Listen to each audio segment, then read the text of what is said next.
Some welcome relief for travelers tonight. The FAA is easing commercial flight restrictions imposed during the government shutdown.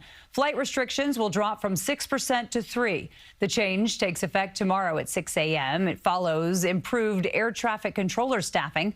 The FAA says it will monitor the system to determine when it can resume normal operations. And while it'll take some time for things to completely normalize in the air, a Biden-era rule that would have compensated travelers for their troubles has now been officially scrapped. Andrew Ramos has that story from Newark Airport.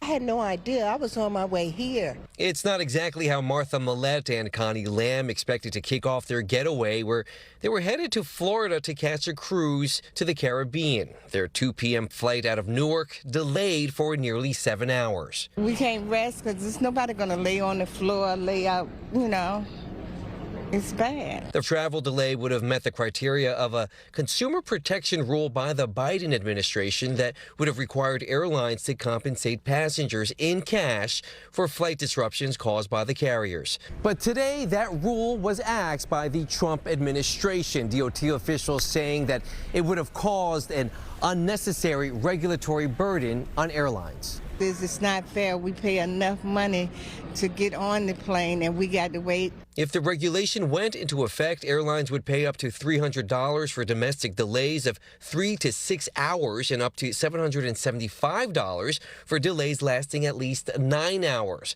Some travelers we spoke to were split on the issue. People being stuck in an airport is not exactly something they want to sit here and do for free. You don't want to burden the airlines because you know what? Who's going to end up paying for it in the long run? They're going to raise their prices. Europe and the UK and even Canada have had consumer protections like this for years. Experts say this latest rollback could be just the beginning for deregulation in the friendly skies. Your right to a quick refund to the form of payment you made with, that was a Biden administration rule.